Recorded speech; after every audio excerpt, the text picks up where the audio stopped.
जहां पे E जो होती है that is energy of a photon. E is the energy of a अपने मन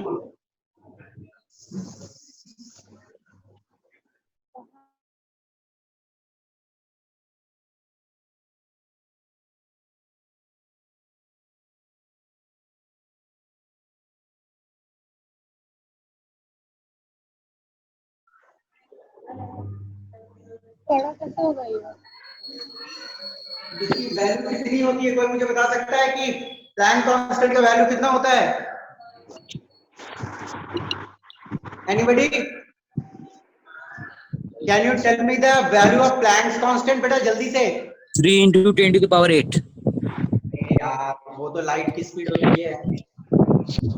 6.626 × 10⁻34 joule second. 6.626 into 10 to the power minus 34। Okay, और न्यू होती है फ्रीक्वेंसी ऑफ वो radiation.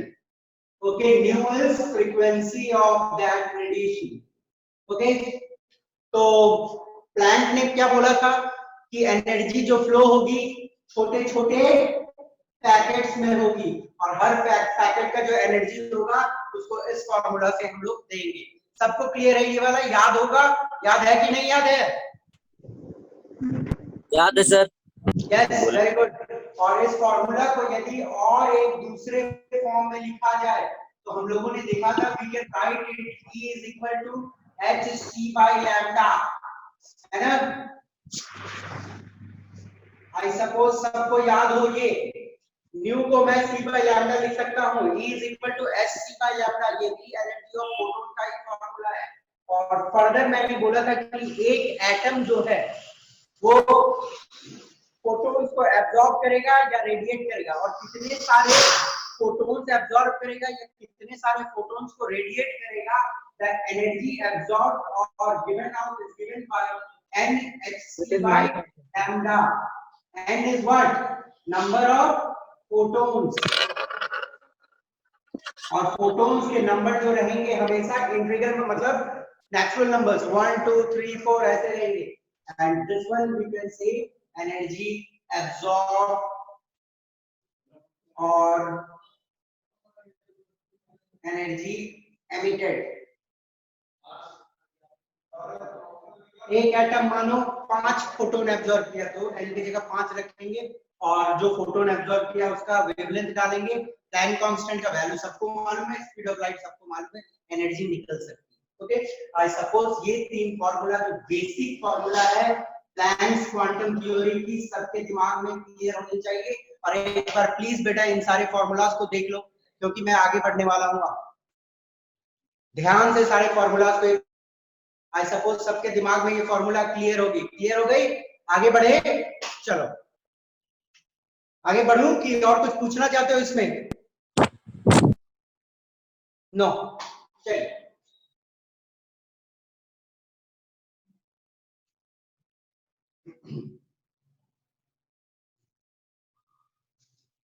Last class we saw that कि वेव नेचर जो था वो कुछ फेनोमेनन जैसे इंटरफेरेंस हुई, डिफ्रैक्शन हुई, उनको बहुत अच्छे से एक्सप्लेन कर दिया।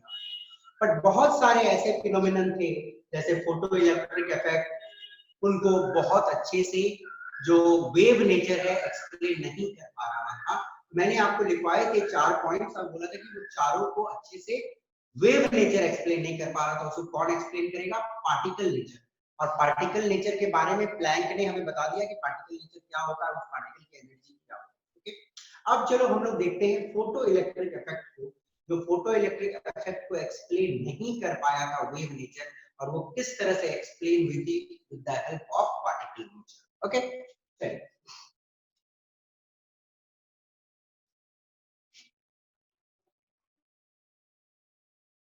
Photo electric effect.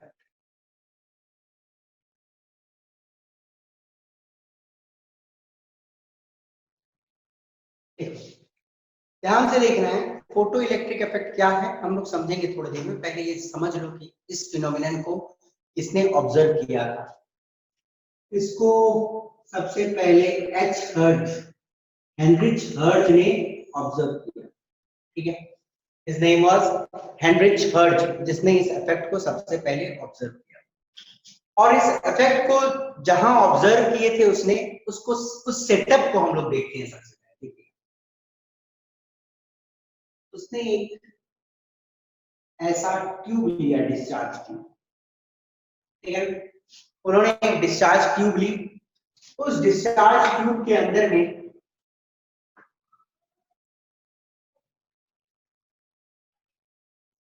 ठीक है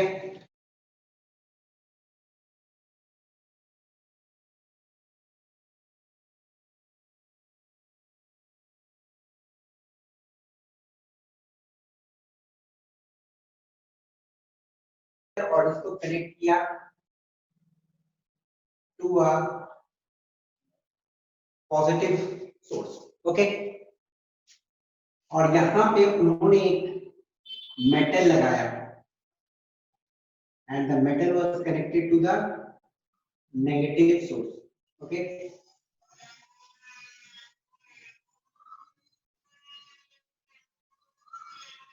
ध्यान से देखिएगा, कलेक्टर प्लेट जो है कौन से टर्मिनल से कनेक्टेड है बेटा? It is connected to the positive terminal, मतलब ये कनेक्टेड है एनोड से। एक मेटल का शीट है जो कनेक्टेड है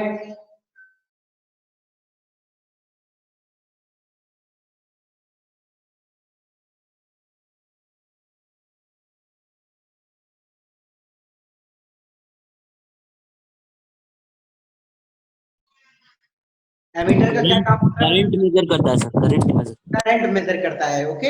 एमीटर मेजर्स करंट। अब क्या हुआ, ये तो पूरी सेटअप को आप समझ गए। यहाँ पे एक मेटल लगा हुआ है और जो मेटल होगी उससे इलेक्ट्रॉन निकालना आसान होना चाहिए। आपने जूनियर क्लासेस में एक चीज पढ़ा होगा, ionisation energy, okay. Ionisation energy का मतलब होता है कि आपको एक एटम से एक इलेक्ट्रॉन निकालना है। ध्यान से सुन लो, आयोनाइजेशन एनर्जी का मतलब होता है एक एटम से एक इलेक्ट्रॉन निकालना है, और वो इलेक्ट्रॉन निकालने के लिए आपको कितनी एनर्जी देनी पड़ती है, ओके। अब मैं एक सिंपल सा आपसे कहानी पूछता हूँ, यदि एक छोटा एटम है और एक बड़ा एटम है, तो इलेक्ट्रॉन आसानी से किससे निकाला जा सकता है? एक बड़ा एटम से बड़ा एटम से जल्दी छोटा एटम से इलेक्ट्रॉन आसानी से निकलेगा। बड़ा एटम से जल्दी निकलेगा सर। बड़ा एटम से जल्दी निकलेगा, क्यों? क्योंकि छोटा एटम का जो इलेक्ट्रॉन है न्यूक्लियस के सामने है, तो न्यूक्लियस ज्यादा जोर से पकड़ के रखा है, और ये ज्यादा दूर है तो कम हल्के से पकड़ के रखा है, तो इसको निकालने के लिए हमें कम एनर्जी देना पड़ेगा, ठीक है। तो आपको एक ऐसा मेटल यूज करना है यहाँ पे जिसकी आयोनाइजेशन एनर्जी कम हो,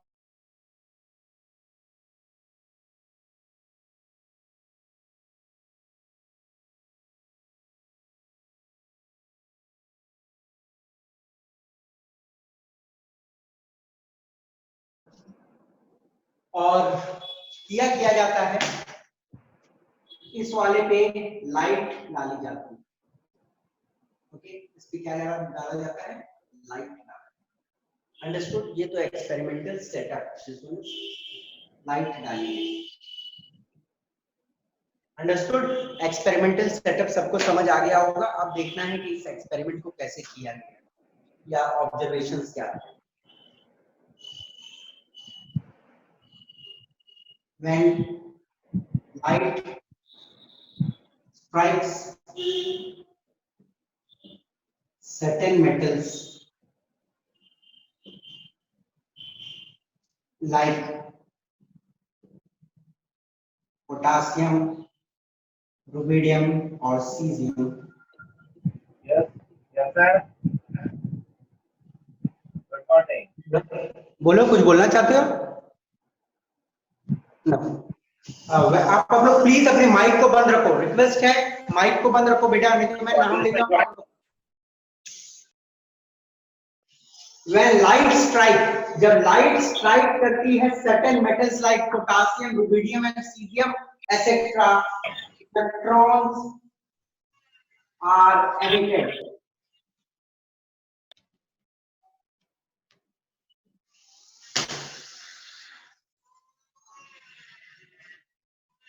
बेटा देखो, कुछ बच्चों से मेरा रिक्वेस्ट है कि प्लीज जो भी अपने माइक को ऑन कर रहे हो बार बार बीच में माइक को ऑफ रखो, दूसरे बच्चों को डिस्टरबेंस होती है इससे, प्लीज। ओके, और आपको भी डिस्टरबेंस होगा, आप ध्यान से नहीं सुन पाओगे। When light strike, जब लाइट स्ट्राइक करता है कुछ metal, for example potassium, rubidium और सीरियम को, तो इलेक्ट्रॉन्स आर एमिटेड। तो क्या होगा, जैसे ही लाइट स्ट्राइक करती है कुछ मेटल को, सारे मेटल नहीं, कुछ ही मेटल्स, तो उनमें से क्या निकल जाएगा, इलेक्ट्रॉन निकल जाएगी। Understood? Electrons are emitted. Second, the emitted electrons are known as photoelectrons। जो इलेक्ट्रॉन्स निकलते हैं, ध्यान से सुनो, जो इलेक्ट्रॉन्स निकलते हैं लाइट के पड़ने से, उन इलेक्ट्रॉन्स को हम बोलते हैं फोटो इलेक्ट्रॉन्स। तो ये इलेक्ट्रॉन जो लाइट के पड़ने से निकला, we call it as photo electron. Got it? अब बेटा मुझे एक बात बताना, ध्यान से सुनना है। यहाँ पे इलेक्ट्रॉन में चार्ज क्या,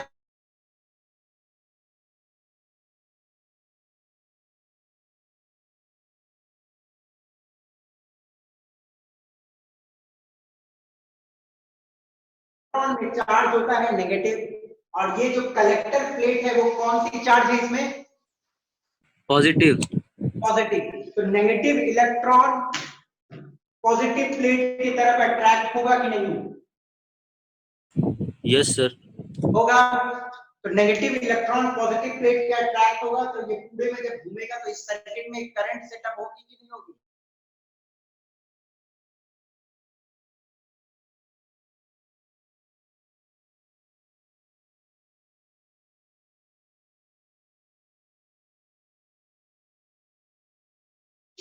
ओके।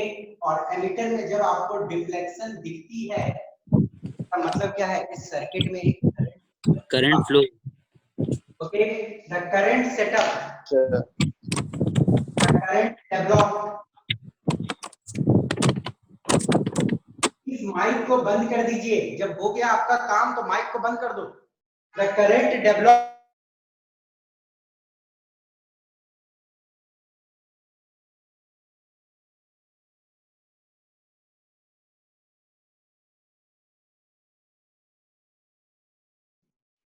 Photo current. देखो बेटा, दो तीन चीज दिमाग में रखना है आपको ध्यान से। फोटो इलेक्ट्रॉन किसको बोलेंगे,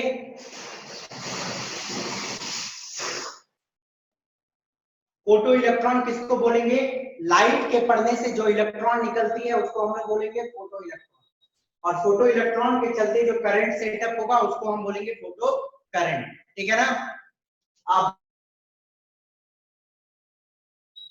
photo electric effect, okay, the phenomenon by which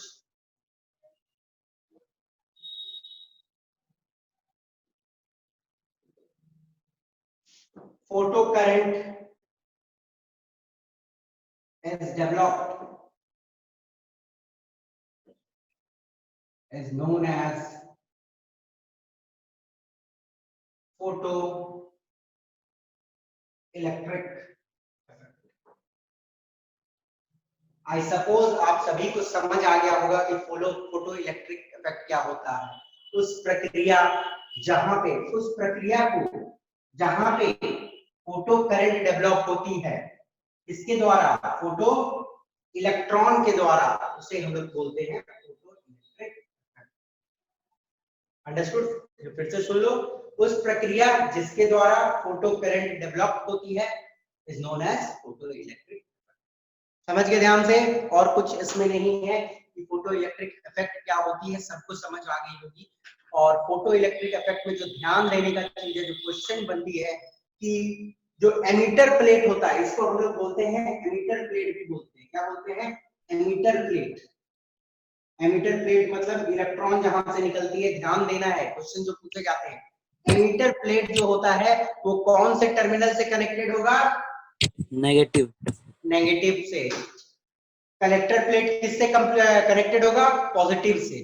okay, जो इलेक्ट्रॉन जो निकलते हैं फोटो इलेक्ट्रॉन्स, जो करंट सेटअप होता है फोटो करंट, और इस फिनोमिनन को फोटो इलेक्ट्रिक इफेक्ट। कहानी खत्म, ठीक है ना। अब दिमाग में क्या रखना है,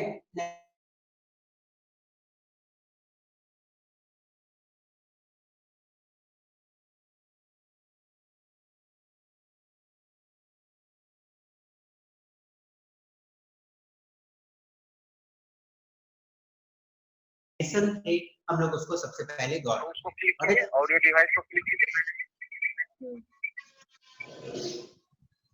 रिया गोराई, अब उसको फिर से ऑफ कर दीजिए, इसको स्पीकर ऑफ कीजिए। रिया गोराई अपने माइक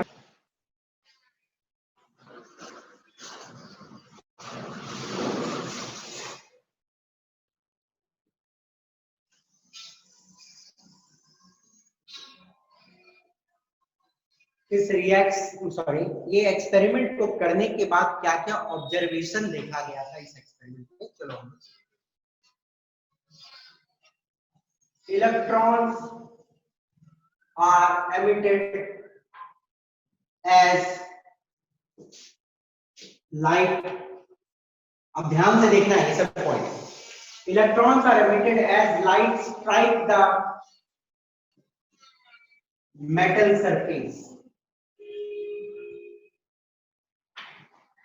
बोलने का मतलब क्या है, ध्यान से समझिएगा। एज लाइट मतलब जैसे ही लाइट मेटल सरफेस को टच करता है, जिस पॉइंट पे, जैसे मानो लाइट आया, जैसे ही लाइट मेटल के सरफेस को टच किया वैसे ही इलेक्ट्रॉन निकल गए। कोई टाइम लैग नहीं था। टाइम लैग समझ रहे हैं ना, कोई ज्यादा ऐसा नहीं है कि अभी टच किया लाइट 5 मिनट बाद इलेक्ट्रॉन निकला, नहीं ऐसा नहीं था। इलेक्ट्रॉन्स निकलते हैं जैसे ही लाइट टच करता है मेटल सरफेस को। समझ गए बात को, इलेक्ट्रॉन्स तुरंत निकलती है, there is no time lag. Touch किया लाइट, इलेक्ट्रॉन निकली। Number of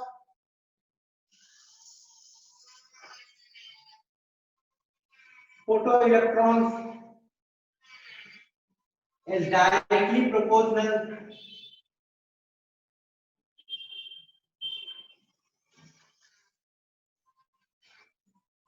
to the intensity or brightness of intensity या ब्राइटनेस द सेम वर्ड है, ध्यान से सुनना है। यदि आप बहुत डल लाइट यूज करते हो, डल लाइट यूज करोगे तो जो फोटो इलेक्ट्रॉन्स निकलेंगे वो कम निकलेंगे, और वहीं लाइट की यदि ब्राइटनेस को आप इंक्रीज कर देते हो, जैसे ही ब्राइटनेस या इंटेंसिटी को इंक्रीज करते हो तो नंबर ऑफ फोटो इलेक्ट्रॉन्स जो निकलेंगे वो बढ़ जाएंगे। ओके, ध्यान से देखिए, number of photo electrons emitted, कितने सारे फोटो इलेक्ट्रॉन्स निकलेंगे वो डायरेक्टली प्रोपोर्शनल है इसका ब्राइटनेस ऑफ लाइट का। यदि लाइट ज्यादा ब्राइट है तो इलेक्ट्रॉन जो निकलेंगे वो ज्यादा निकलेंगे, लाइट यदि कम ब्राइट है तो इलेक्ट्रॉन जो निकलेंगे वो कम निकलेंगे। बात खत्म। इलेक्ट्रॉन बोले तो photon. Third point very important, ध्यान से देखिए।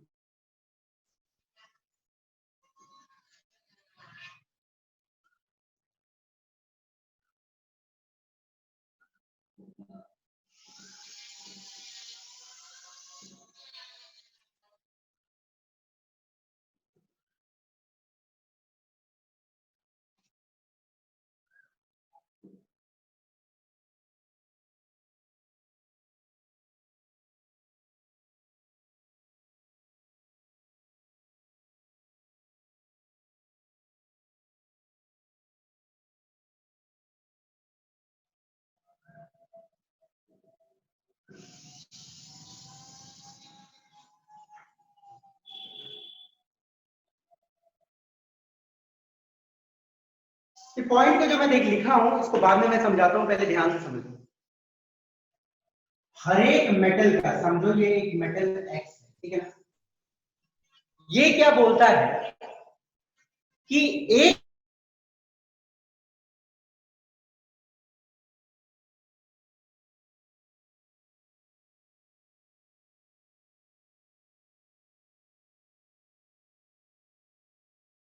मैं यूनिट नहीं स्पेसिफाई कर रहा हूँ, जस्ट समझ लो 5 फ्रीक्वेंसी या 5 हर्ट्ज समझ लो, जस्ट मैं एक एग्जांपल दे रहा हूँ। ओके,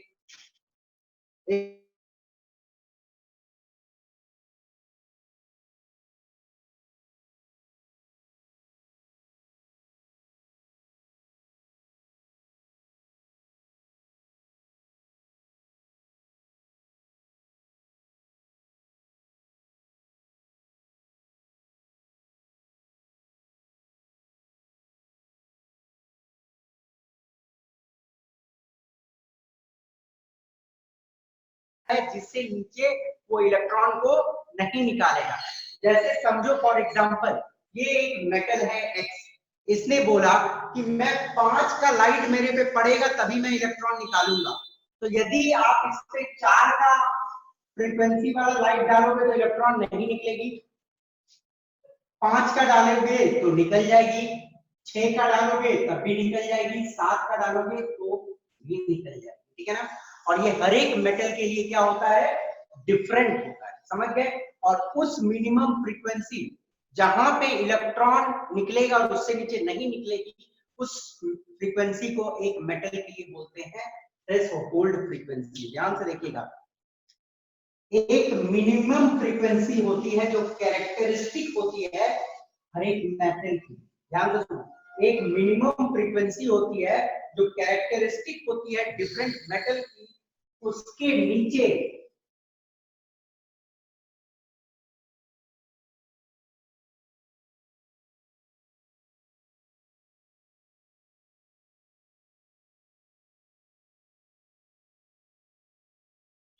जिसके नीचे फोटो इलेक्ट्रिक इफेक्ट नहीं होगा।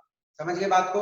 एंड दैट मिनिमम फ्रीक्वेंसी को हम लोग बोलते हैं न्यू नॉट, और that is known as threshold frequency. इसको हम लोग बोलते हैं थ्रेशोल्ड फ्रीक्वेंसी। अंडरस्टूड?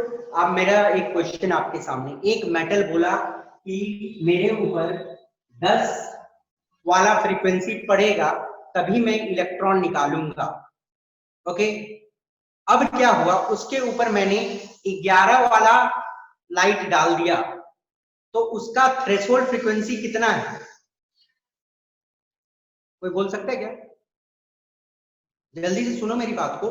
एक मेटल ने बोला कि मैं 10 का लाइट मेरे ऊपर पड़ेगा तभी मैं इलेक्ट्रॉन निकालूंगा, पर मैंने क्या किया है, 11 वाला लाइट उस पर डाला और इलेक्ट्रॉन निकली है, तो उसकी थ्रेशोल्ड फ्रीक्वेंसी कितनी है?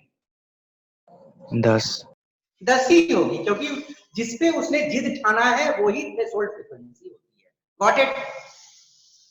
Last one, kinetic energy is direct, या ऐसे लिख लो, kinetic energy of electron is directly proportional to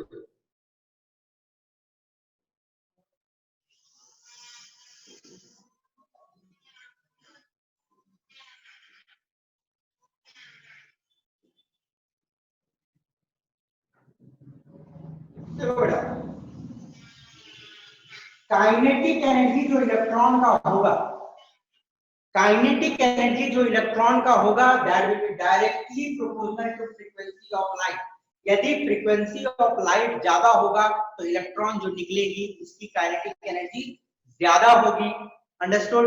यदि फ्रीक्वेंसी ऑफ लाइट कम होगी तो काइनेटिक एनर्जी उसकी कम होगी। अंडरस्टूड? बट यहाँ पे एक और कंडीशन है कि फ्रीक्वेंसी ऑफ लाइट जो उसके ऊपर गिरेगी it should be greater then new not. Okay, अब इसके ऊपर जरा सा सोचो, मैं एक क्वेश्चन देता हूं, एक सेकंड।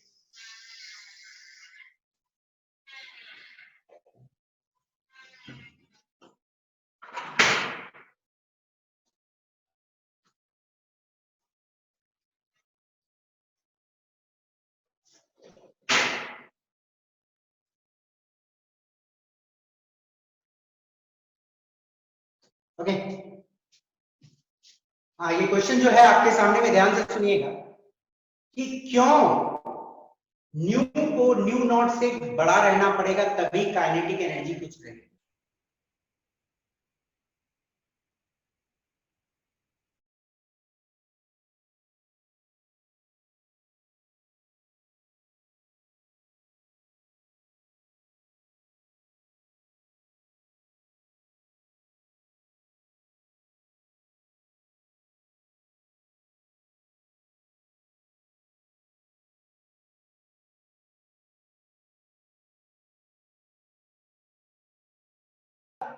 हाँ या ना?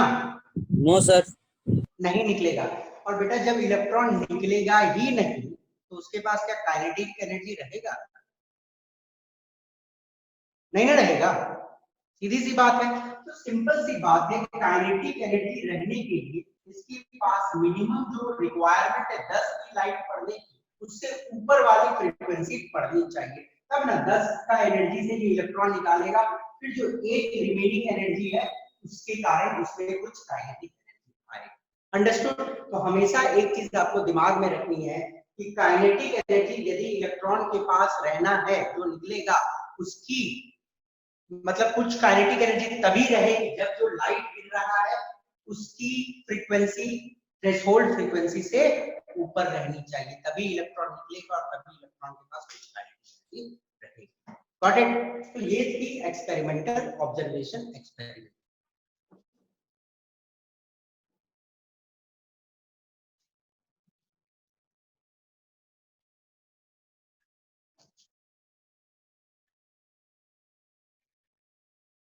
नेक्स्ट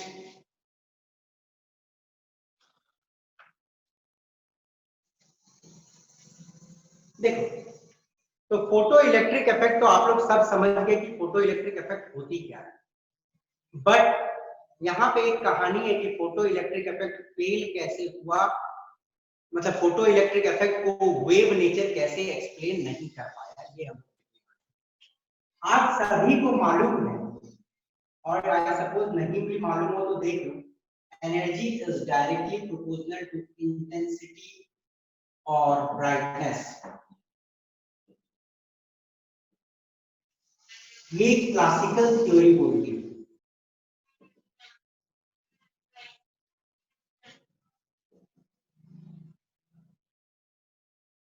क्लासिकल थ्योरी बोले तो जो थ्योरी 19th सेंचुरी से पहले आई थी, और उसमें वेव थ्योरी भी वही थ्योरी है जो 19th सेंचुरी से पहले आई थी। तो वेव थ्योरी बोले तो क्या बोलता है कि एनर्जी एक रेडिएशन की is directly proportional to intensity और ब्राइटनेस। बोलने का मतलब है यदि आप ब्राइटनेस बढ़ा दोगे तो एक रेडिएशन के द्वारा जो एनर्जी आ रहा है वो बढ़ जाएगा। ओके, तो अब इस सिचुएशन को हम लोग समझते हैं। मैंने एक मेटल सरफेस लिया, ठीक है ना, एक मेटल सरफेस लिया है, उस पे मैंने एक रेड लाइट डाला। कौन सा लाइट डाला? Red light.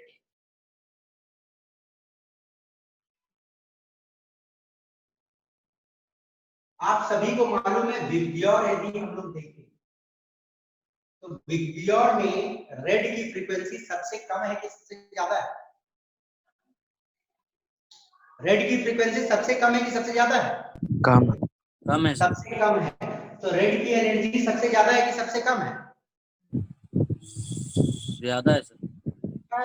कम है, कम डायरेक्टली प्रोपोर्शनल टू फ्रीक्वेंसी बेटा, कम है। Energy is directly proportional to frequency. ध्यान से देखो, फ्रीक्वेंसी इसकी मिनिमम है तो इसकी एनर्जी भी क्या होगी? मिनिमम होगी। ओके, ध्यान से देखिएगा, रेड की जो फ्रीक्वेंसी है वो मिनिमम है तो एनर्जी भी क्या होगी? इसकी मिनिमम होगी। ये दिमाग में रखना है यार। ओके, तो मैंने क्या किया है, एक मेटल का सरफेस लिया है, उसके ऊपर एक रेड लाइट डाली, ठीक है ना। अब रेड लाइट मैं इस पे बहुत डल डाला, बहुत डल, तो देख रहा हूं कि इससे इलेक्ट्रॉन नहीं निकल रहा है, ठीक है। अब मैं क्या किया, जितना पॉसिबल मैक्सिमम ब्राइटनेस हो सकता है, जितना पॉसिबल मैक्सिमम ब्राइटनेस हो सकता है उतनी ब्राइटनेस की मैंने रेड लाइट इसके ऊपर डाल दिया। ओके, दो सिचुएशन यहाँ पे सोचने की है, दिमाग लगाना। मैंने पहला केस में, फर्स्ट केस में डल डाला। डल मतलब बहुत ही, मतलब इंटेंसिटी उसकी बहुत कम है, बोले तो ब्राइटनेस उसकी बहुत कम है। जब ब्राइटनेस कम है तो इस थ्योरी के हिसाब से एनर्जी भी कम है, तो हो सकता है इस मेटल को इतना एनर्जी नहीं मिल पा रहा है कि इलेक्ट्रॉन निकल जाए, ठीक है ना। अब मैं सेकंड सिचुएशन में क्या कर रहा हूं, ब्राइटनेस को क्या कर रहा हूं, मैक्सिमम कर दे रहा हूं, जितना पॉसिबल ब्राइटनेस है उतना कर दे रहा हूं। तो मैक्सिमम ब्राइटनेस को करने पे एनर्जी को भी उसी हिसाब से बढ़ जाना चाहिए। तो इस मेटल सरफेस को इतनी एनर्जी मिल जानी चाहिए कि इलेक्ट्रॉन यहाँ से निकल जाए, पर आप ब्राइटनेस को लाख बढ़ा लो, इलेक्ट्रॉन नहीं निकल। तो ये तो बड़ा अजीब सा बात हो गया, ये थ्योरी बोल रहा है, क्योंकि इलेक्ट्रॉन को निकलने के लिए क्या चाहिए, एनर्जी चाहिए, है कि नहीं। तो डल वाला से कम एनर्जी मिल रही है तो इलेक्ट्रॉन नहीं निकल रहा है। ब्राइटनेस मैक्सिमम कर दिया तो इतना एनर्जी तो मिल जाना चाहिए कि इलेक्ट्रॉन निकल जाए, फिर भी इलेक्ट्रॉन नहीं निकल रहा है। और एक दूसरा सिचुएशन देखा गया कि मानो मैंने एक येलो लाइट डाला और वो भी वेरी डल, मैंने येलो लाइट डाला वेरी डल, तो देखा क्या गया कि इलेक्ट्रॉन निकल गए। तो वेव थ्योरी बोल रहा है कि इंटेंसिटी या ब्राइटनेस बढ़ाओ तो एनर्जी बढ़ जाएगी। तो यहाँ पे जब मैक्सिमम ब्राइटनेस में कर रहा हूँ इतनी एनर्जी तो मिल जानी चाहिए कि इलेक्ट्रॉन निकल जाए, पर इलेक्ट्रॉन नहीं निकल रहा है। पर यहाँ पे बहुत ही डल येलो लाइट डाल रहा है पर इलेक्ट्रॉन निकल जा रहा है। तो फोटो इलेक्ट्रिक इफेक्ट में ये सारी चीज देखी गई, ये कैसे हो रहा है भैया, वेव थ्योरी तो एक्सप्लेन नहीं कर पाएगा इस चीज को, गड़बड़ हो गई। तो इसको एक्सप्लेन कैसे किया गया, ध्यान से देखिए। Einstein explained photoelectric effect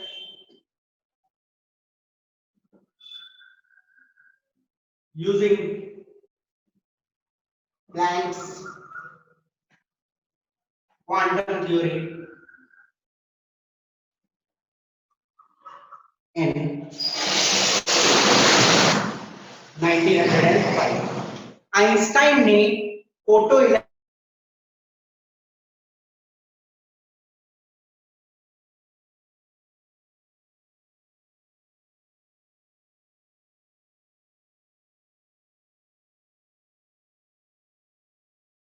question पूछी जा सकती है कि फोटो इलेक्ट्रिक इफेक्ट को डिस्कवर किसने किया था, हेनरिच हर्ट्ज, एच हर्ट्ज ने डिस्कवर किया था। उसको एक्सप्लेन किसने किया था, आइंस्टाइन ने एक्सप्लेन किया था। कैसे एक्सप्लेन किया था, प्लैंक के क्वांटम थ्योरी के मदद से एक्सप्लेन किया था। ओके,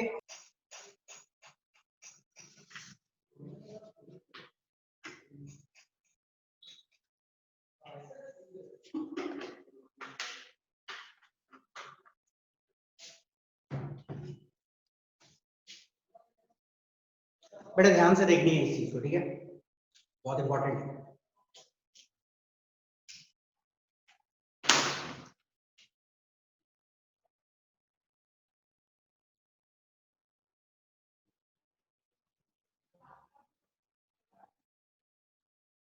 आइंस्टाइन ने बोला कि हर एक मेटल को इलेक्ट्रॉन निकालने के लिए एक मिनिमम एनर्जी की रिक्वायरमेंट है। ओके, सपोज करो ये मेटल वाई है और इससे यदि हमको एक इलेक्ट्रॉन निकालना है तो इससे मुझे 10 की मिनिमम एनर्जी देनी पड़ेगी। ओके, मुझे इसे 10 की मिनिमम एनर्जी देनी पड़ेगी। और ये जो 10 की मिनिमम एनर्जी आएगी वो किससे आएगी, वो मिनिमम फ्रीक्वेंसी से आएगी, जिसको हम लोगों ने बोला थ्रेशोल्ड फ्रीक्वेंसी। मैंने बोला था ना, थ्रेशोल्ड फ्रीक्वेंसी वो एनर्जी है, सॉरी, थ्रेशोल्ड फ्रीक्वेंसी वो फ्रीक्वेंसी है जो मिनिमम फ्रीक्वेंसी होती है इलेक्ट्रॉन निकालने के लिए।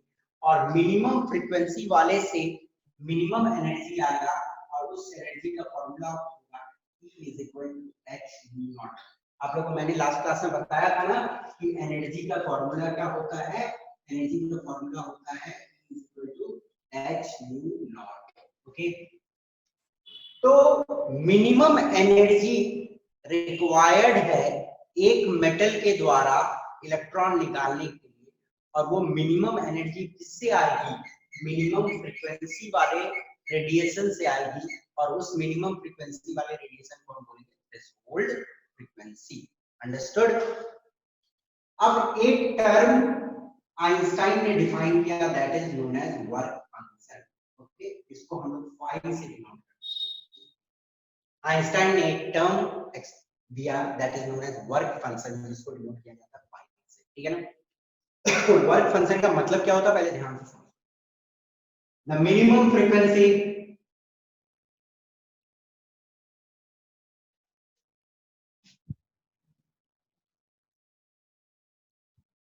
sorry, the minimum energy required to remove an electron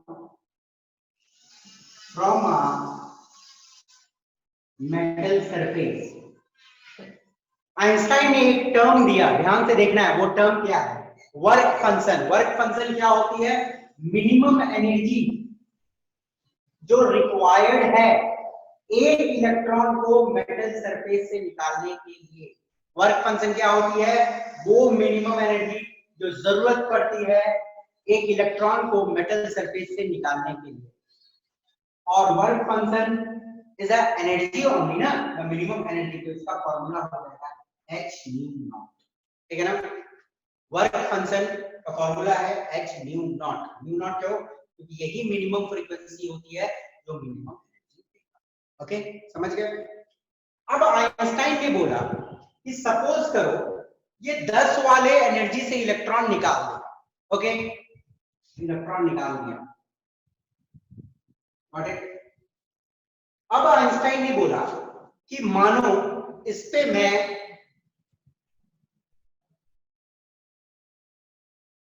एक 11 फ्रीक्वेंसी वाला लाइट डालता हूं, ठीक है ना। 11 फ्रीक्वेंसी वाला उसने लाइट डाला तो इसकी एनर्जी चेंज होगी, इसकी एनर्जी होगी h nu, और उसने 11 फ्रीक्वेंसी वाला लाइट डाला तो इसका मतलब क्या है, फ्रीक्वेंसी को इंक्रीज किया। ऑब्वियसली पहले इससे आ रही थी, अब उसने फ्रीक्वेंसी को क्या किया, इंक्रीज कर दिया। अब मानो इसमें जो एनर्जी आ रही है वो 11 एनर्जी, ठीक है। अब 11 एनर्जी जो आ रही है, 10 एनर्जी तो रिक्वायर्ड है इलेक्ट्रॉन निकालने के लिए, और एक एनर्जी बाकी कहां जाएगा, इन the form of kinetic energy with the electron. अब मानो आपने एक रेडिएशन डाल दिया जिसका एनर्जी है 12, तो मेरा बोलना है कि जो इलेक्ट्रॉन निकली उस इलेक्ट्रॉन का काइनेटिक एनर्जी कितना होगा, तो बता सकते हो क्या, जल्दी बता बेटा कोई। मानो मैंने 12 एनर्जी वाला रेडिएशन इस पे डाल दिया तो काइनेटिक एनर्जी इलेक्ट्रॉन की कितनी होगी, 2 जूल। 2 होगी। ओके, मतलब यूनिट छोड़ दो, यूनिट मैं नहीं लिख रहा हूं, 2 होगी। क्यों, क्योंकि 10 तो रिक्वायरमेंट है इलेक्ट्रॉन निकालने के लिए, बच जाएगी 2 और 2 चल जाएगी इन the form of kinetic energy. Okay, got it. अब देखो ध्यान से, मैं एक इक्वेशन लिखूंगा, energy supplied is equal to energy required plus kinetic energy। Energy जो सप्लाई होती है वो किससे सप्लाई होती है, रेडिएशन से सप्लाई होती है। फॉर एग्जांपल मानो एक फ्रीक्वेंसी का लाइट है, उसने कुछ एनर्जी दिया, तो एनर्जी सप्लाई का जो फॉर्मूला होगा क्या होगा, h nu। Energy supplied will be equal to h nu। किसी को कोई दिक्कत नहीं। एनर्जी रिक्वायर्ड, कितना एनर्जी रिक्वायर्ड होगा, तो मुझे बताएगा एनर्जी रिक्वायर्ड कितना है। This is the energy required, minimum energy, energy required, और प्लस जो एनर्जी बचेगा that will go in the form of kinetic energy equal to half mv square. ये आइंस्टाइन की इक्वेशन है, वेरी इंपॉर्टेंट इक्वेशन, आपको दिमाग में रखना।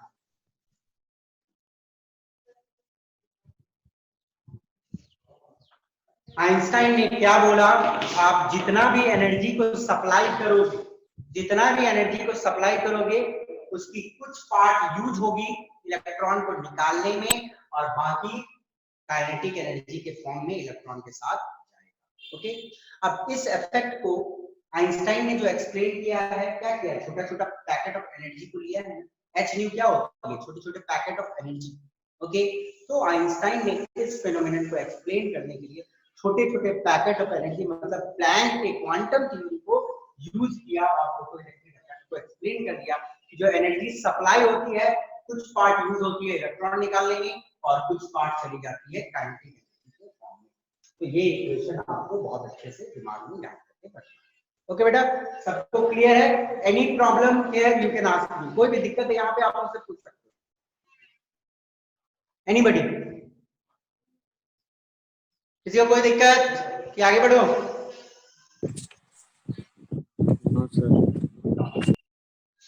चलिए आगे बढ़ते हैं।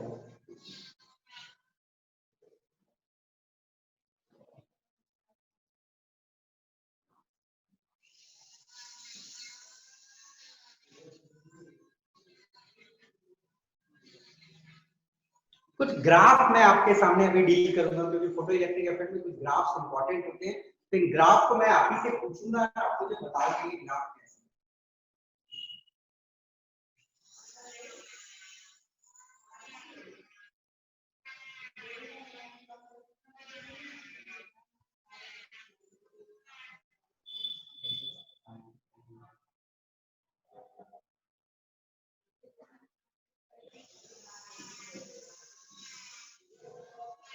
ये ग्राफ मुझे आप बताओगे कि ये ग्राफ किस तरह का होगा, इस तरह का होगा,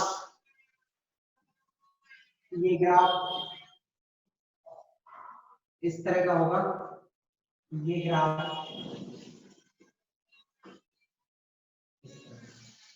कौन सा ग्राफ सही है? Can you tell me which graph is right? पहला ग्राफ इज करेक्ट।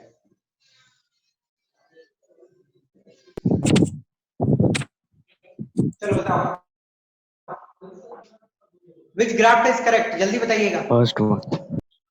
फर्स्ट वाला ग्राफ आपको करेक्ट लग रहा है? कोई और? Anybody else? सर दूसरा वाला, कौन सा? दूसरा वाला। दूसरा वाला आपको करेक्ट लग रहा है? एनीबॉडी? नो। चलिए देखते हैं। मैंने क्या बोला था बेटा? एक मिनिमम फ्रीक्वेंसी रिक्वायर्ड होती है इलेक्ट्रॉन को निकालने की, एक मिनिमम फ्रीक्वेंसी होती है इलेक्ट्रॉन को निकालने के लिए। अब यहाँ पे फ्रीक्वेंसी कितना है? ये तो 0 है बेटा। जब 0 है तो इलेक्ट्रॉन निकलेगा ही नहीं, और जब इलेक्ट्रॉन निकलेगा ही नहीं तो काइनेटिक एनर्जी कहां से उसके पास है? तो एक मिनिमम फ्रीक्वेंसी तो चाहिए, न्यू नॉट, उसके बाद ही इलेक्ट्रॉन निकलेगी ना। न्यू नॉट पे जब इलेक्ट्रॉन निकला, मानो एक मेटल सरफेस है, उसको 10 की एनर्जी की रिक्वायरमेंट होती है, ओके। मानो 10 के फ्रीक्वेंसी से ये लाइट इलेक्ट्रॉन निकालता है, एक मेटल है वो 10 की फ्रीक्वेंसी से इलेक्ट्रॉन निकाल देता है। अब इस पे मानो एक 10 की फ्रीक्वेंसी वाली ही लाइट गिरी, तो इसकी काइनेटिक एनर्जी कितनी होगी? कितनी होगी काइनेटिक एनर्जी इसकी? 0 होगी सर। 10 का फ्रीक्वेंसी से निकालेगा, 10 वाली ही फ्रीक्वेंसी गिरी तो काइनेटिक एनर्जी 0 होगी। तो बोलने का मतलब है, देखो ये मिनिमम फ्रीक्वेंसी जहां पे इलेक्ट्रॉन निकला, तो काइनेटिक एनर्जी भी यहाँ पे क्या है? 0 ही है, ओके। अब उसके बाद यदि आप बढ़ाते हो, इसको आप 11 कर देते हो तो इसकी काइनेटिक एनर्जी हो जाएगी 1, इसको आप 12 कर देते हो तो इसकी काइनेटिक एनर्जी हो जाएगी 2, इसको 13 कर देते हो तो इसको काइनेटिक एनर्जी हो जाएगी 3। समझ गए? वो चल जाएगी उस फॉर्म में। तो उसके बाद लीनियरली इंक्रीज होगी इस ग्राफ पे, क्योंकि काइनेटिक एनर्जी एक मिनिमम फ्रीक्वेंसी के बाद ही आएगी, that is known as threshold frequency. Threshold frequency के बाद ये ग्राफ शुरू होगा और लीनियरली इंक्रीज होगा। मैंने बताया था kinetic energy is directly proportional to what? Frequency. ये डिस्कस किया था मैंने आप लोगों के साथ। Kinetic energy is directly proportional to frequency, provided क्या था? Frequency should be greater than threshold frequency, okay. ये डिस्कस था आपके साथ। दूसरा ग्राफ,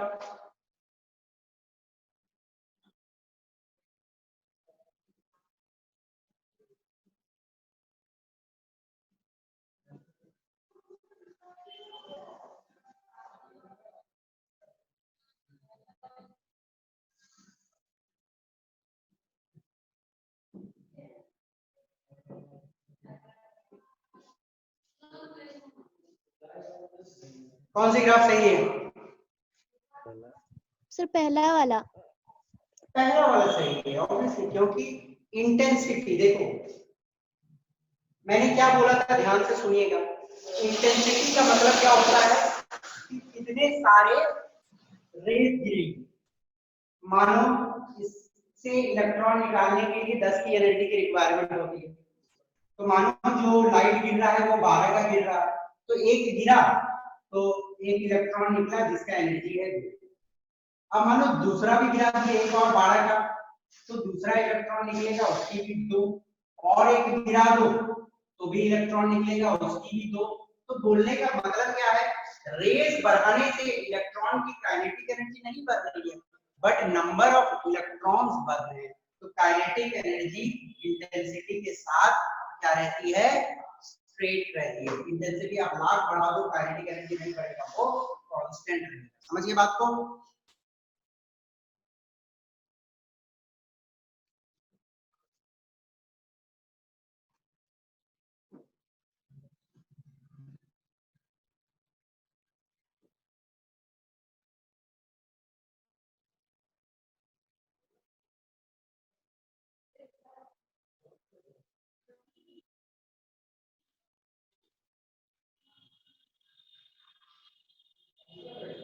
मैं फोटो करंट वर्सेस इंटेंसिटी का एक ग्राफ बनाया, आप मुझे बताओगे कि ये सही है कि ये गलत। आपको मुझे बताना है कि ये सही है कि गलत है।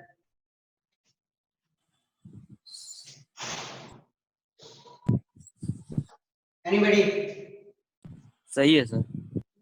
देखो क्यों, इंटेंसिटी बढ़ा तो मैंने अभी थोड़ा देर पहले आपको बताया था, एक रे गिरा तो एक इलेक्ट्रॉन निकला, दूसरा रे गिरा तो दूसरा इलेक्ट्रॉन निकला, तीसरा रे गिरा तो तीसरा इलेक्ट्रॉन निकला। तो मतलब नंबर ऑफ रेज यदि आप बढ़ा देते हो तो नंबर ऑफ इलेक्ट्रॉन बढ़ जाते हैं, और नंबर ऑफ इलेक्ट्रॉन यदि बढ़ जाती है तो फोटो करंट भी बढ़नी ही है, तो लीनियरली बढ़ता है। बट एक और कंडीशन होना चाहिए कि जो फ्रीक्वेंसी ऑफ लाइट है it should be greater than threshold frequency. Her case में थ्रेशोल्ड फ्रीक्वेंसी से बड़ी होनी चाहिए। ओके, क्योंकि थ्रेशोल्ड फ्रीक्वेंसी आप मानो कि रिक्वायरमेंट है 10 का और आप गिरा रहे हो जिसकी एनर्जी 8 है, आप 1000 भी रेज गिरा दो, क्या ये ग्राफ आएगा? नहीं आएगा, क्योंकि इलेक्ट्रॉन निकलेगी ही नहीं 8 वाले से। आप जितना सारा रेज गिराते रहो, हम लोगों ने देखा था ना अभी कि रेड को बहुत ब्राइट कर दिया, मतलब रेड के बहुत सारे डाल दिए रोशनी, फिर भी इलेक्ट्रॉन तो नहीं निकलेगा। आपको मिनिमम 10 से ऊपर वाला लाइट यूज करना है, तभी इलेक्ट्रॉन निकलेगी, और इलेक्ट्रॉन तभी निकलेगी तभी उसके बाद उसकी काइनेटिक एनर्जी आ सकती है। ओके, समझ गए? तो इंटेंसिटी बढ़ाने से फोटो करंट बढ़ेगा, but provided this should be u should be greater then mu not. यदि आपको एग्जाम में कुछ पूछे जाते हैं क्वेश्चन, कभी का इसको उल्टा कर देगा और बोलेगा कि कौन सा ग्राफ सही है बताओ, ये क्या ऐसा होगा क्या? ये ग्राफ अब सही है? हाँ ना? No sir. बेटा क्या ये ग्राफ सही है? अभी नो मैं लिख सर। दिया mu is less than mu naught. No sir. गलत है। नहीं, क्योंकि no mu is less than तो इलेक्ट्रॉन निकला ही नहीं, तो इसको होना चाहिए। ओके, ये आपको दिमाग में रखिए। अंडरस्टूड? चलिए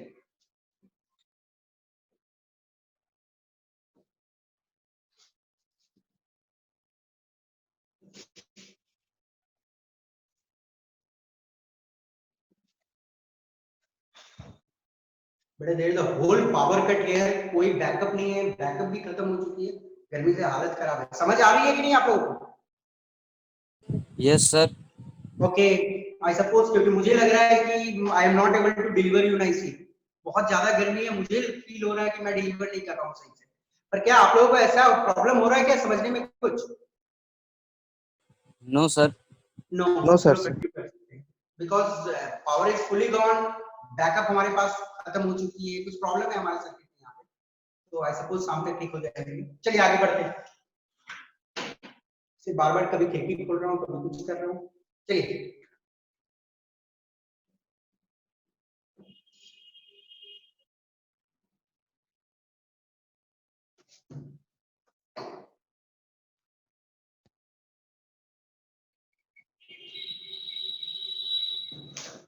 next,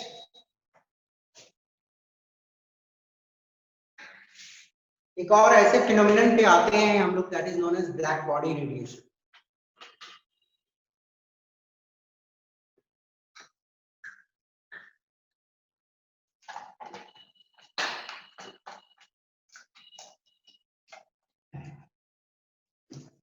black body radiation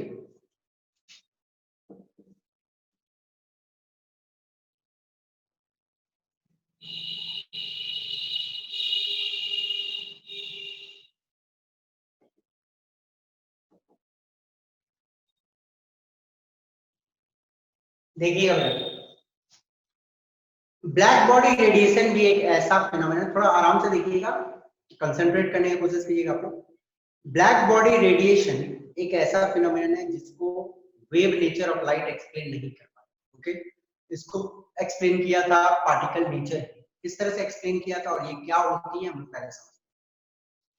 black body radiation में जाने से पहले मैं आपको एक छोटी सी चीज दिखाना चाहता हूँ। सपोज करो कि ये कोई नॉर्मल बॉडी है, ओके, और उस पे मैं व्हाइट लाइट डाल रहा हूँ। कौन सी लाइट डाल रहा हूँ? White light. Okay, this are white light. जब बेटा एक पर्टिकुलर बॉडी पे आप व्हाइट लाइट डालते हो तो होता क्या है, कुछ को ये अपने अंदर में एब्जॉर्ब कर लेता है। ओके, कुछ रेज इसके अंदर में एब्जॉर्ब हो जाती है, कुछ इसके थ्रू पास हो जाती है और कुछ इसे टकरा के रिफ्लेक्ट हो जाती है।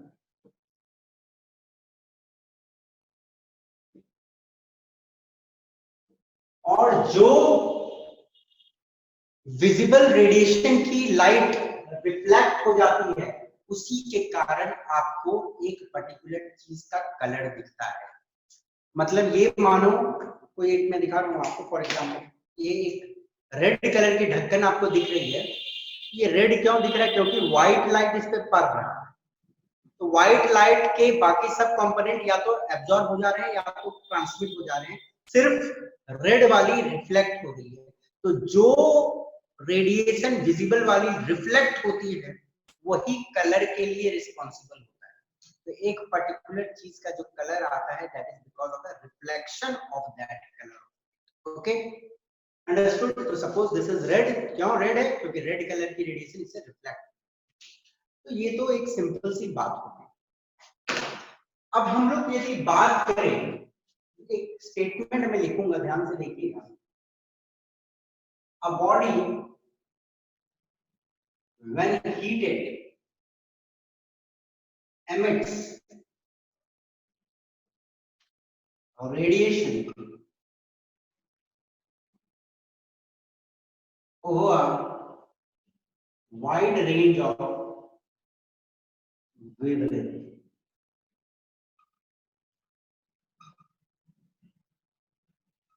जब एक बॉडी को आप हीट करोगे, ध्यान से सुनिएगा, जब एक बॉडी को आप हीट करोगे तो उससे रेडिएशंस डिफरेंट डिफरेंट वेवलेंथ के निकलेंगे। डिफरेंट डिफरेंट मतलब बोलो तो बोलने का मतलब सारे वेवलेंथ्स निकलते हैं उससे, पर हो सकता है कोई कम निकलती है, कोई ज्यादा निकलता है। ओके, एक बॉडी को जब आप हीट करते हो उससे सारे पॉसिबल वेवलेंथ की रेडिएशन निकलती है, राइट फ्रॉम 0 टू इंफिनिटी। ठीक है ना? एक बॉडी उसको मैं हीट कर रहा हूं तो उससे सारे पॉसिबल वेवलेंथ निकल रहे हैं from 0 to infinity. Got it? But फर्क यही है कि किसी का ज्यादा निकलता है, किसी का कम निकलता है। अब एक सिंपल कंडीशन अपने दिमाग में लाओ। एक लोहे का रॉड लो, एक लोहे का रॉड को आप चूल्हा में डाल दो, हीट करो, तुरंत 30 सेकंड के लिए हीट करो, फिर निकालो। आप अपना हाथ उसके समीप ले जाना, टच मत करना। जब आप अपना हाथ वहां सामने ले जाते हो तो आपको हल्का सा गर्म फील, ओके, और गर्म जो फील होती है it is because of infrared radiation. जब आपको गर्म फील होता है तो उसमें से इंफ्रारेड रेडिएशन। फिर आप उसको और थोड़ा देर हीट करो चूल्हे में डाल के, फिर जब निकालोगे तो देखोगे कि रेड कलर की ग्लो हो रही है, और साथ में हाथ सामने ले जाओगे तो गर्म भी लगेगी आपको। तो उसमें से इंफ्रारेड तो निकल ही रहा है, आप साथ में रेड वाली रेडिएशन भी निकल। फिर और थोड़ा देर हीट करो तो या तो वो ऑरेंज कलर होगा, फिर येलो कलर होगा, लास्ट में वो ब्लूइश कलर की भी हो जाता है। तो होता क्या है, जब हम उसको कंटिन्यूअसली हीट करते रहते हैं तो एक पर्टिकुलर टेम्परेचर पे पहुंचने के बाद उससे डिफरेंट डिफरेंट टाइप के रेडिएशन निकलते हैं। अब कहने का मतलब ये नहीं है कि जब वो ब्लू दिख रहा है तो उसे रेड नहीं निकल रहा है या ऑरेंज नहीं निकल रहा है। जब वो ब्लू दिख रही है तो बोलने का मतलब क्या है कि ब्लू की वेवलेंथ सबसे ज्यादा निकल रही है, और हमारी आईज उसी को परसीव करती है जो सबसे ज्यादा निकल रही है। एक लोहे को जब मैंने हीट किया तो उसे रेड, ऑरेंज, येलो, ब्लू सारे निकल रहे होंगे। तो ब्लू इसलिए दिख रहा उस टाइम पे क्योंकि ब्लू की वेवलेंथ सबसे ज्यादा है। Got it? अंडरस्टूड? तो एक पर्टिकुलर कलर जो आपको एक हीटेड बॉडी को दिखता है, that is because of maximum wavelength of that radiation. Understood? Got it? अब देखिएगा ध्यान से, मैंने आप लोगों को ये चीज बताया था दिव्य, और मैंने ये बोला था भी रेड की जो फ्रीक्वेंसी होती है मिनिमम होती है, और प्लैंक्स के थ्योरी के हिसाब से यदि फ्रीक्वेंसी मिनिमम है तो एनर्जी भी क्या है? मिनिमम है।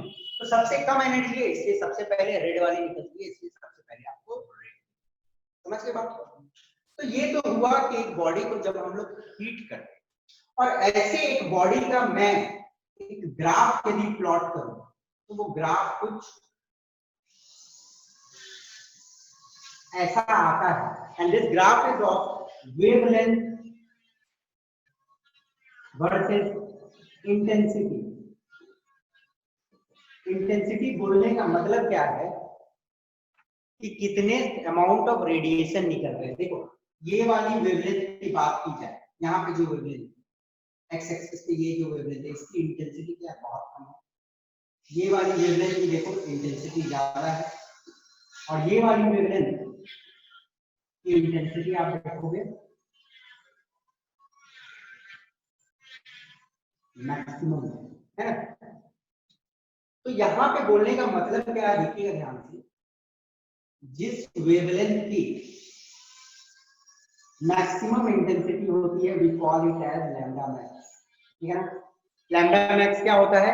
वो वेवलेंथ जो मैक्सिमम अमाउंट में निकलता है, और यही वेवलेंथ जो मैक्सिमम अमाउंट में निकल रहा है that is responsible for the colour of the object. देखो ऐसा नहीं है जब मैं हीट कर रहा हूं, देखो ये भी वेवलेंथ निकल रही है, ये भी वेवलेंथ निकल रहा है, ये भी निकल रहा है, एट अ पर्टिकुलर टेम्परेचर ये वाली वेवलेंथ की इंटेंसिटी जो है सबसे कम है, सॉरी सबसे ज्यादा है, इसकी कम हो गई, पर कभी भी ये टच नहीं करता है इस लाइन को, निकलती है सारे रेडिएशन पर, बहुत कम अमाउंट में निकलती रहती है, ये वाला कभी भी टच नहीं करेगा इस लाइन को।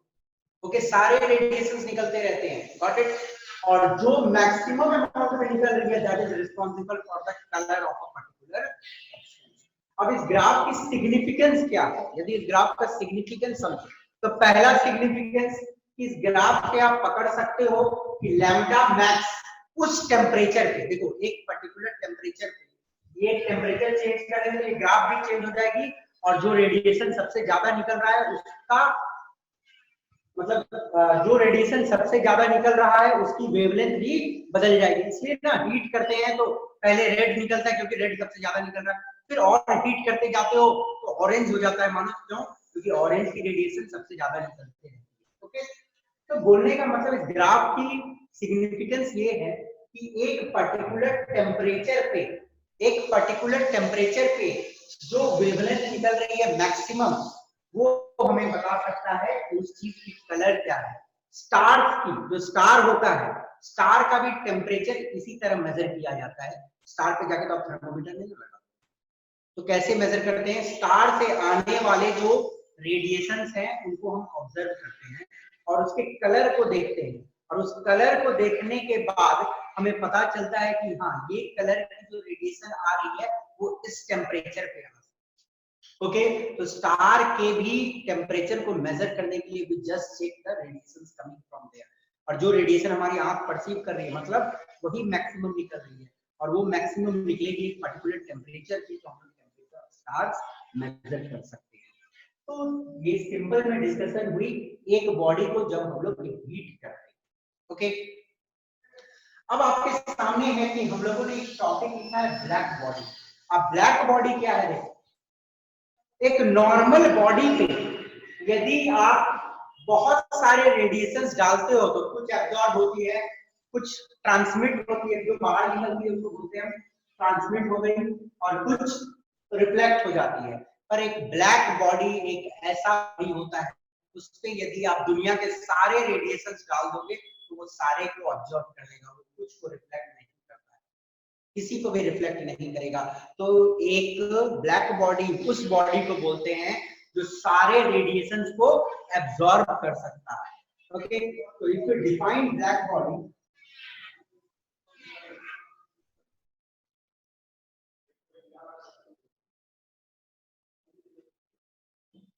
an ideal body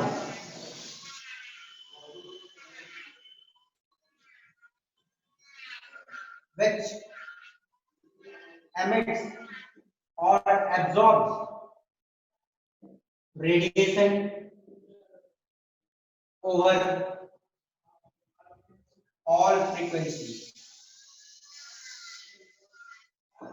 देखिए, ब्लैक बॉडी एक ऐसे बॉडी को बोला जाता है जो हीट करने पे दुनिया के सारे फ्रीक्वेंसीज के रेडिएशन को निकालेगा, और यदि उसमें दुनिया की सारी रेडिएशन गिराई जाए तो वो सारे को एब्जॉर्ब भी कर सकता है। ऐसे बॉडी को हम लोग बोलते हैं black body, that can absorb all radiations. ठीक है ना? तो ब्लैक बॉडी और नॉर्मल बॉडी में यही डिफरेंस है कि नॉर्मल बॉडी को रिफ्लेक्ट करता है, ब्लैक बॉडी सारे को एब्जॉर्ब कर लेता है। ओके, एक ऐसा ही ब्लैक बॉडी का डिफरेंट टेम्परेचर्स पे ग्राफ प्लॉट किया गया था एमिट करने वाले रेडिएशंस का। ओके, तो दैट ग्राफ को जब प्लॉट करके आया था, ग्राफ की this one is for intensity, कितने सारे रेडिएशंस निकलेंगे, and this is wavelength.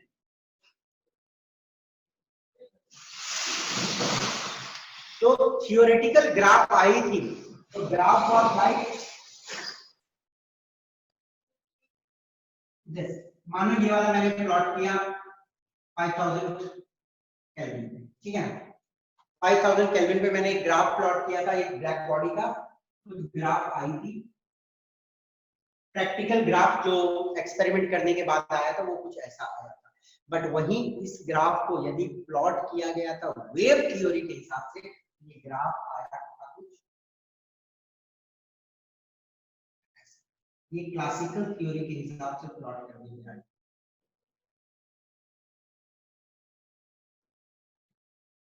Classical theory बोले तो वेव थ्योरी के हिसाब से यदि मैं प्लॉट करता हूं इस ग्राफ को, तो वो ग्राफ ऐसा आता है। मुझे एक बात बताओ बेटा, क्या ये ग्राफ कोई भी तरीका से नॉर्मल जो प्रैक्टिकल ग्राफ है, this is practical graph,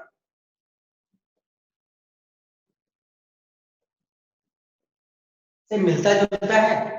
wave theory से कुछ ऐसा ग्राफ आया एक ब्लैक बॉडी का, मैंने जब प्लॉट किया, और नॉर्मल ग्राफ जो आता है कुछ ऐसा आता है। तो क्या इस ग्राफ का कोई भी मिलता जुलता प्रॉपर्टी है इस ग्राफ से? नहीं। तो वेव थ्योरी में कुछ तो गड़बड़ था कि वो प्रैक्टिकल ग्राफ जो आ रही थी ब्लैक बॉडी की उससे मैच नहीं हो पा रहा था।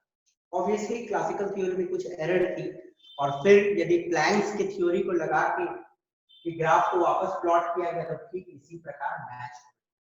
तो इस तरह वेव थ्योरी इसके केस में भी फेल हो गया ब्लैक बॉडी के केस में, एंड प्लैंक की थ्योरी इसको एक्सप्लेन किया।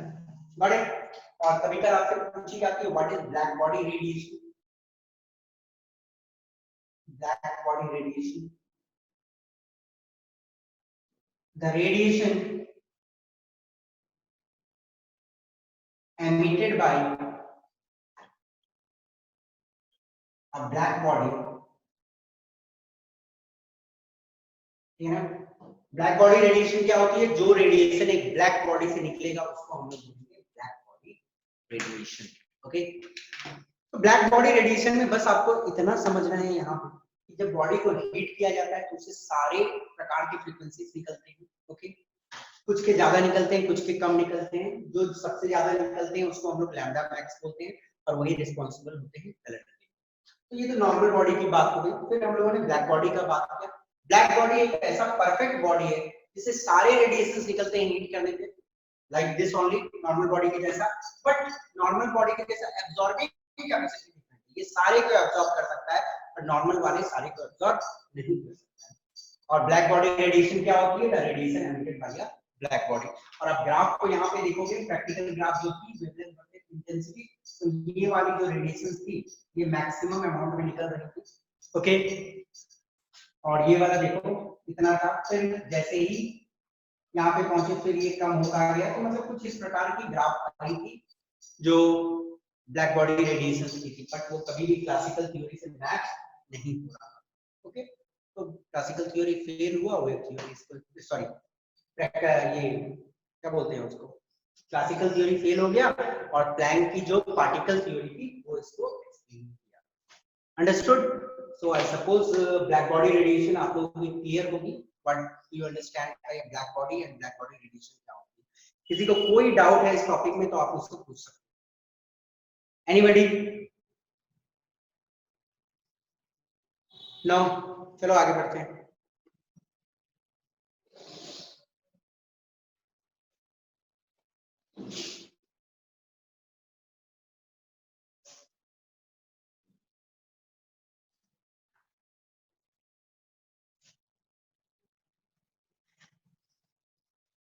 देखो कैलकुलेशंस में एक चीज आती है,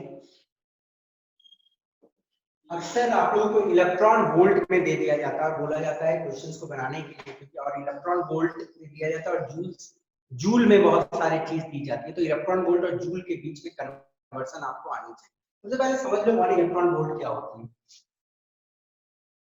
it is the energy gained by an electron at rest when accelerated through a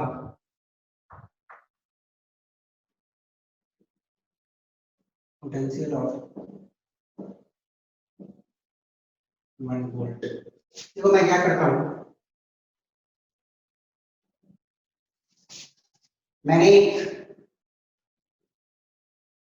दो प्लेट के बीच में 1 वोल्ट का पोटेंशियल डिफरेंस रखा, ओके, और यहाँ पे एक इलेक्ट्रॉन रखा है, और तो इलेक्ट्रॉन ऑब्वियसली जब अभी रेस्ट पे है और जब मैं इस सर्किट को ऑन करता हूँ तो इलेक्ट्रॉन भागेगा पॉजिटिव प्लेट की ओर, ओके, और मोशन आएगी इसमें, और इस मोशन के तहत इसमें कुछ काइनेटिक एनर्जी आएगा, okay, and there will be some gain in kinetic energy. तो वही देखिए, it is the energy gain by an electron at rest. जब एक इलेक्ट्रॉन रेस्ट पे है, ओके, और आप उसको 1 वोल्ट के पोटेंशियल में एक्सेलरेट करोगे तो वो जो एनर्जी गेन करता है that energy is known as 1 electron volt. Okay, अभी इलेक्ट्रॉन रेस्ट पे है, मैंने जैसे इस सर्किट को ऑन किया तो इलेक्ट्रॉन में एक्सेलरेशन आएगी और इलेक्ट्रॉन भागेगा पॉजिटिव प्लेट की ओर, और मोशन के तहत जो एनर्जी आती है दैट इज काइनेटिक एनर्जी। तो इसमें कुछ एनर्जी का गेन होगा, एंड दैट एनर्जी जो गेन होगी 1 वोल्ट में एक्सेलरेट होने के बाद that will be known as 1 electron volt. Very simple, energy gained by an electron, मतलब एक इलेक्ट्रॉन जो एनर्जी गेन करता है जब हम उसको एक्सेलरेट करते हैं रेस्ट से 1 वोल्ट पोटेंशियल में, ओके, और 1 इलेक्ट्रॉन वोल्ट को हम लोग लिख सकते हैं charge of 1 electron, charge of 1 electron into 1 volt, okay, charge of 1 electron हो जाती है 1.6 into 10 to the power -19 joule into 1 volt, तो 1.6 into 10 to the power coulomb होगा, अब कूलम वोल्ट मिलके हो जाता है जूल, ठीक है ना। तो ये दिमाग में आपको रखना है, 1 electron volt is equal to 1.6 into 10 to the power -19 joule. अब यदि क्वेश्चन में आ गया है कि 4 इलेक्ट्रॉन वोल्ट, तो 4 इलेक्ट्रॉन वोल्ट को यदि आपको जूल में कन्वर्ट करना है तो कुछ नहीं, 4 into 1.6 into 10 to the power -19 जो आएगी 6.4 into 10 to the power 9, okay, convert हो जाएगा। ये आपको दिमाग में रखनी है इस टाइप की कन्वर्शन। तो बेटा, सो टुडे आज के लिए इतना ही रहने देते हैं। We will deal the next part, पूरे न्यूमेरिकल्स हम लोग डील करेंगे फोटो इलेक्ट्रिक इफेक्ट के ऊपर, and we will move further, okay. So thank you for today, meet you in the next class.